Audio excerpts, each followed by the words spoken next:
মই শ্ৰী সঞ্জীৱ শৰ্মা, ঘৰ গুৱাহাটী, বাইহাটা চাৰিআলি। মোৰ দাদা এজন আছিলে, অপূৰ্ব কুমাৰ শৰ্মা। তেওঁ পাৰা কামাণ্ডো 2 নম্বৰ ৰেংকত কৰ্মৰত আছিল। আজিৰে পৰা প্ৰায় 2-3 মাহ আগত মণিপুৰৰ এম্বুছত তেখেতৰ হত্যা কৰা হৈছিল। তেখেতৰ হত্যাৰ বিষয়ে মোক আছাম পুলিচ অফিচাৰ পাৰ্থসাৰথী মহন্তই মোক কৈছিল যে তেখেতৰ হত্যাৰ আঁৰত আলফা স্বাধীন জড়িত থকা বুলি জনাইছিলে। তাৰ আগত মোক অপূৰ্ব কুমাৰ শৰ্মা, মোৰ দাদা, তেখেতে মোক কিছুমান প্ৰশিক্ষণ দিছিলে। অকল মোক বুলি নহয়, আমি অসমীয়া যুৱক কেইবাজনো আছিলোঁ। তেওঁলোকৰ ভিতৰত ময়ো আছিলোঁ। পিষ্টল গুলি কেনেকৈ ভৰাই এইখিনি শিকাইছিলে, গুলি কেনেকৈ মাৰিব লাগে এইখিনি শিকাইছিলে। তাৰপিছত karate, martial art, kung fu, salute কৰা এইবোৰ শিকাইছিলে। লেফ্ট ৰাইট এইবোৰ শিকাই দিছিলে। আৰু এইবোৰ শিকাই মেলি মই আলফা স্বাধীনত যোগদান কৰাৰ কথা কৈছিলে সিহঁতি। পাৰ্থসাৰথী মহন্তই মোক আলফা স্বাধীনত যোগদান কৰাৰ কথা কৈছিলে। আৰু মোক আলফা স্বাধীনত যোগদান কৰি ডাঙৰ বন্দুকৰ প্ৰশিক্ষণ লৈ আলফা স্বাধীনৰ কিছুমান যিবিলাক মানুহ মানে আমাৰ দাদাৰ অপূৰ্ব কুমাৰ শৰ্মাৰ মৃত্যুৰ আঁৰত আছে, সেইবিলাকক হত্যা কৰিবৰ কাৰণে মোক কোৱা হৈছিলে। আৰু ক'ত কিমান কি কেম্প আছে সেইবোৰ চাবলৈ কোৱা হৈছিলে। এইবোৰ চাই মেলি ধুনুমণি শইকীয়া, তেখেত যোৰহাটৰ হয়, তেখেতে আৰু মোৰ নিচিনা এনেকুৱা অসমীয়া যুৱক প্ৰায় 10জনমান 2023ত পঠাম বুলি মোক কৈছিলে। কেইবাজনো আহিব বুলি মানে মোক কৈছিলে। আৰু মই আলফা স্বাধীনত যোগদান কৰাৰ আগত মোক এটা পাছৱৰ্ড দিয়া হৈছিলে। পাছৱৰ্ডটো আছিলে 7896। এইটো পাছৱৰ্ড মোক আলফা স্বাধীনত যোগদান কৰাৰ আগৰ দিনাখন কৈছিলে। আৰু তাৰ এদিন আগত মোক মানে আলফা স্বাধীনত যোগদান কৰাৰ 3 দিন আগত মোক চেলুট দিয়াটো শিকাই পঠাইছিলে তেখেতে। আৰু এইটো মিছন যদি মই ছাকচেছ কৰিব পাৰোঁ, এই বদলা ল'ব পাৰোঁ, তেতিয়া মোক 1 কোটি টকা দিম বুলি পাৰ্থসাৰথী মহন্তই কথা দিছিলে।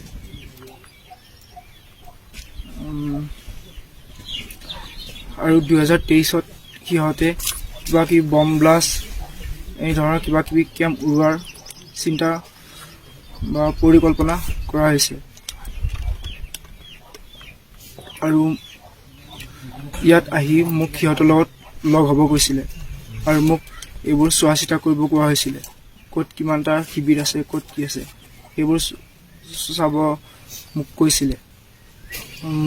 এনেকুৱা ধৰণৰ মই আগতে আৰু এনেকুৱা মিছন কৰিছিলোঁ।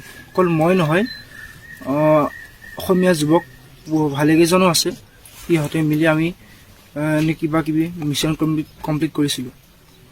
মই আজিৰে পৰা কিমান আগত এটা ড্ৰাগছৰ বেপাৰী ধৰিছিলোঁ, যিটোৰ কাৰণে মোক 10,000 টকা দিয়া হৈছিলে। আৰু এটা মিছন কমপ্লিট কৰিছিলোঁ। সেইটো মিছন মই এটা মাষ্টৰ ধৰিছিলোঁ। মাষ্টৰজনক ধৰ্ষণ কাণ্ডত বিলুপ্ত আছিল বুলি কোৱা হৈছিল। সেইটোক ধৰিছিলোঁ। সেইটোক ধৰাৰ কাৰণে মোক 20,000 টকা দিছিলে। মাষ্টৰজন ঘৰ নলবাৰীত আছিলে। তেখেতক মই ধৰি দিয়াৰ কাৰণে মোক পাৰ্থসাৰথী মহন্তই 20,000 টকা দিছিলে।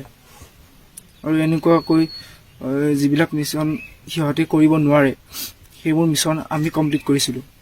মানে আমি গোপনে কমপ্লিট কৰিছিলোঁ সেইবোৰ মিছন। যিবিলাক মিছন পুলিচ বা আৰ্মি কমপ্লিট কৰিব নোৱাৰে সেইবোৰ মিছন আমি গোপনে কমপ্লিট কৰিছিলোঁ। অকল মই নহয়, আৰু ভালেকেইজনো আছে। আমি অসমীয়া যুৱক তেনেকৈ কৰিছিলোঁ। আমি যিবিলাক মিছন কমপ্লিট কৰোঁ, সেইবিলাক মিছন কমপ্লিট কৰিলে সিহঁতে যিবোৰ পইচা পায় তাৰ পৰা আমাক 30%, 20% তেনেকুৱাকৈ আমাক দিছিলে। আৰু সেইটো কাৰণে আমি কাম কৰিছিলোঁ সিহঁতৰ লগত। আৰু মোক পাৰ্থসাৰথী মহন্তই এইবিলাক কামৰ কাৰণে মোক আলফা স্বাধীনলৈ যোগদান কৰিব পঠাইছিল। আৰু মই এইটো উদ্দেশ্য লৈ আলফা স্বাধীনলৈ যোগদান কৰিব আহিছিলোঁ। মই যদি এইটো মিছনত কেনেবাকৈ ধৰা খাই যাওঁ তেতিয়া মোক মিছা কথা ক'ব গৈছিলে। মোক ধুনুমণি শইকীয়াই মিছা কথা ক'ব গৈছিলে। তেখেতে মোক কৈছিলে যে পাৰ্থসাৰথী মহন্ত নহয়, পাৰ্থপ্ৰতিম হাজৰিকা বুলি ক'ব গৈছিলে। ধুনুমণি শইকীয়াই মোক কৈ পঠাইছিলে এইবোৰ মিছা কথা ক'বলৈ। মই আলফা স্বাধীনত যোগদান কৰাৰ আগত প্ৰায় এসপ্তাহমান আগত পাৰ্থসাৰথী মহন্ত আৰু ধুনুমণি শইকীয়া তেনেকৈ কেইবাটাও ডাঙৰ আৰ্মি অফিচাৰে এখন মিটিং কৰিছিলে। সেইখন মিটিঙত ময়ো গৈছিলোঁ, যদিও মোক ভিতৰলৈ যাব দিয়া হোৱা নাছিলে। সেইখন মিটিঙত কি কথা পাতিছিল সিহঁতে গম পাব, মোক ইমান ভালকৈ কোৱা নাছিলে। সেইখন মিটিঙৰ পিছৰ পৰাই আমি এনেকুৱা প্লেনিং কৰি পেলাই মোক ইয়ালৈ পঠাইছিলে। আলফা স্বাধীনত যোগদান কৰিব কৈছিলে। সেইখন মিটিং শেষ কৰি মোক ধুনুমণি শইকীয়াই আলফা স্বাধীনত কেনেকৈ যোগদান কৰিব লাগিব বা কেনেকৈ আহিব লাগিব সেই বিষয়ে মোক ধুনুমণি শইকীয়াই কৈছিলে। যোগাযোগটো বাৰু ময়ে কৰিছিলোঁ, কিন্তু পইচা পাতি তেখেতে মোক দিছিলে। আৰু প্ৰায় অহালৈকে তেখেতৰ লগত মোৰ ধুনুমণি শইকীয়াৰ লগত কণ্টেক্টটো আছিলে। মই অহাৰ প্ৰায় 40% ৰাস্তালৈকে তেখেতৰ লগত কণ্টেক্ট আছিলে, ধুনুমণি শইকীয়াৰ লগত কণ্টেক্ট হৈ আছিলে। তেওঁ শ্ৰীনগৰত আৰ্মি বিভাগত কৰ্মৰত হয়, ঘৰ যোৰহাটত। নামটো ধুনুমণি শইকীয়া। তেখেতে মোক এইবোৰ বিষয়ে কৈছিল আৰু তেওঁলোকৰ কথা মতে মই আলফা স্বাধীনত যোগদান কৰিছিলোঁ। আছাম পুলিচ অফিচাৰ পাৰ্থসাৰথী মহন্ত আৰু ধুনুমণি শইকীয়া আৰ্মি অফিচাৰ, ইহঁত দুটাৰ কথা মতে মই আলফা স্বাধীনত যোগদান কৰিছিলোঁ। মই পাৰ্থসাৰথী মহন্তক বহুত আগৰে পৰা চিনি পাওঁ। তেখেতৰ লগত মই বহুতকেইটা মিছনতো গৈছোঁ। তেখেতৰ লগত প্ৰায় মই 4 বছৰে চিনাকি। আৰু ধুনুমণি শইকীয়াৰ লগততো প্ৰায় একে বুলি ক'ব লাগিব। আৰু যিটো মোৰ দাদা অপূৰ্ব কুমাৰ শৰ্মা, তেখেতৰ লগত মই সৰুৰে পৰা একেলগে ডাঙৰ হোৱা।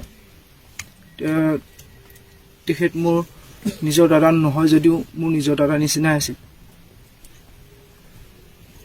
মই ইহঁত দুটাৰ কথা মতে মই আলফা স্বাধীনত যোগদান কৰিবলৈ আহিছিলোঁ। পাৰ্থসাৰথী মহন্তৰ লগত মই বহুত ঠাইলৈ গৈছিলোঁ, বহুত মিছন কৰিছিলোঁ তেখেতৰ লগত। কিন্তু অকলে মোক ইমান মিছন কৰিব দিয়া নাছিলে। কেইটামান মিছন কৰিছিলোঁ, যিকেইটা মই আগতে কৰিছোঁ। তেওঁ এনেকুৱা মোৰ নিচিনা আৰু অসমীয়া তেনেকুৱা যুৱকক এনেকুৱা কিছুমান গোপন মিছন দিয়ে আৰু দি পেলাই কিবা কিবি কমিশ্যন দিয়ে। এইবোৰ কমিশ্যন লৈ সিহঁতি যিবিলাক এইবোৰ মিছন কমপ্লিট হ'লে পইচা পায়, তাৰ 20%, 30% দি দিয়ে। তেনেকৈ আমাক সিহঁতৰ কামত লগাইছিল। অপূৰ্ব কুমাৰ শৰ্মা পাৰ্থসাৰথী মহন্তৰ লগত চিনাকি কৰাই দিছিলে। আৰু অপূৰ্ব কুমাৰ শৰ্মাই মোক কিছুমান প্ৰশিক্ষণ দিছিলে। পিষ্টল কেনেকৈ চলাব লাগে বা গুলি কেনেকৈ ভৰাব লাগে বা গুলি কেনেকৈ মাৰিব লাগে এইবিলাকৰ বিষয়ে কৈছিলে। আৰু চেলুট কেনেকৈ দিয়ে সেইবোৰ শিকাইছিলে। লেফ্ট ৰাইট, তাৰে পিছত কেৰাটী, মাৰ্চেল আৰ্ট, কম্ফু। অকল মই নহয়, মোৰ নিচিনা আৰু বহুকেইজন অসমীয়া যুৱক এইবোৰ প্ৰশিক্ষণ দিয়া হৈছিল। এই ট্ৰেইনিংটো মোক গুৱাহাটী কালাপাহাৰৰ ব্লেক পন্থাৰ কেম্পত এইবিলাকৰ বিষয়ে প্ৰশিক্ষণ ল'বলৈ কৈছিলে। আৰু মোক শ্বটগানৰ প্ৰশিক্ষণ দিয়া হৈছিলে। শ্বটগানৰ প্ৰশিক্ষণটো দিয়া হৈছিলে। আৰু ইয়াত আলফা স্বাধীনত যোগদান কৰি যিটো ডাঙৰ বন্দুক হয় সেইটো প্ৰশিক্ষণ ল'বলৈ মোক আলফা স্বাধীনত কোৱা হৈছিলে। আৰু আলফা স্বাধীনত এই প্ৰশিক্ষণটো লৈ মোৰ বদলা পূৰণ কৰিবলৈ মোক ধুনুমণি শইকীয়াই আদেশ দিছিলে আৰু কৈছিলে যে এইটো যদি বদলা মই ল'ব পাৰোঁ তেতিয়াহ'লে মোক আছাম পুলিচ অফিচাৰ পাৰ্থ সাৰথী মহন্ত আৰু আৰ্মি অফিচাৰ ধুনুমণি শইকীয়া ইহঁত দুটাই মোক 1 কোটি টকা দিম বুলি কৈছে আৰু সেইকাৰণে মই মোৰ বদলাৰ কাৰণে মই আলফা স্বাধীনলৈ যোগদান কৰিব আহিছিল। আৰু এটা কথা কোৱা হৈছিল যে যদি মই কেনেবাকৈ ধৰ খাওঁ বা ধৰা পৰি যাওঁ তেতিয়া মোক যিটো পাছত কৈ আছিলে 7896 এইটো পাছত ক'লে মোক পুলিচ হওক বা আৰ্মি হওক এতিয়া বুলি নহয় এতিয়া হওক বা 10 বছৰ পিছতে হওক ধৰা পৰিলে মই যদি এই কোড নম্বৰটো কওঁ তেতিয়া মোক আৰ্মি হওক বা পুলিচ হওক মোক ৰিহা কৰি দিব, এৰি দিব। আৰু মোক ধুনুমণি শইকীয়াই এটা কথা কৈছিল যে যদি মই কেনেবাকৈ ধৰা খাওঁ তেতিয়া মোক যেতিয়া আলফা স্বাধীনৰ মানুহে মোক প্ৰশ্ন কৰিব তেতিয়া মোক কথা চেঞ্জ কৰিবলৈ কৈছিলে। যেনেধৰণৰ ভাত খাই আছোঁ থাকি চাহ খাই আছোঁ সেইটো কথা মানে এনেকুৱাকৈ কথা চেঞ্জ কৰিব কৈছিলে। মোক তেনেকুৱা কিবা কিবি এনেকুৱাকৈ মানে কথা চেঞ্জ কৰিব কৈ পঠাইছিলে ধুনুমণি শইকীয়াই।